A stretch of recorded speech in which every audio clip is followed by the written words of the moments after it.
Ja, Fries is voor mij mijn taal, zeg maar. Ik spreek een protte Fries met vrienden en bekenden. Dus ik heb een Nederlandse vrouw getroffen, dus thuis is het tegenwoordig meer Nederlands. Maar wel Fries, ik opvoedend steeds, maar ik kom zelf uit werk hier, dus dat is een Fries dorp. Dus ja, het is 80% in omgang met vrienden en familie is toch Fries wat er sprutsen wordt.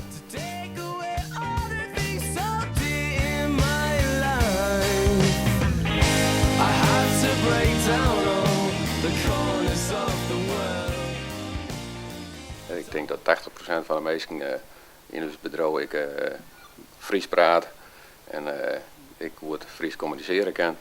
Het is vooral in het bedrijf in Heerenveen en Drachten denk ik nog belangrijker dan in Ljouwert. Alhoewel Ljouwert ik al een protte Fries sprutsen wordt.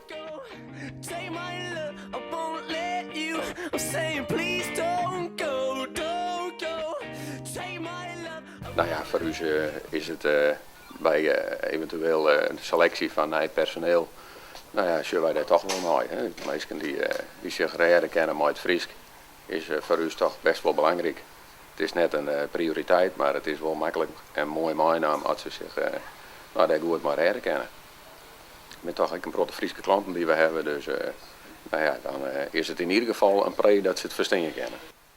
Het is net zo dat we zeggen van we willen alleen nog Friese mensen hebben. Nee, dat is zo breed is het denk ik net in onze branche. Dus je moet gewoon de goede mensen hebben. En binnen 2 mensen en even goed en die ene het Fries, dan neemt hij zeker dat het wel voorkeur voor ons dan.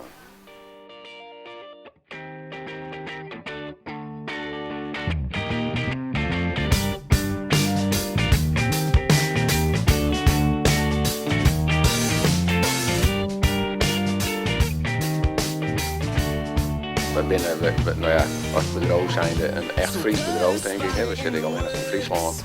Dus, maar net dat we zeggen van de mooiste reclame van Fries. Dat is net zo.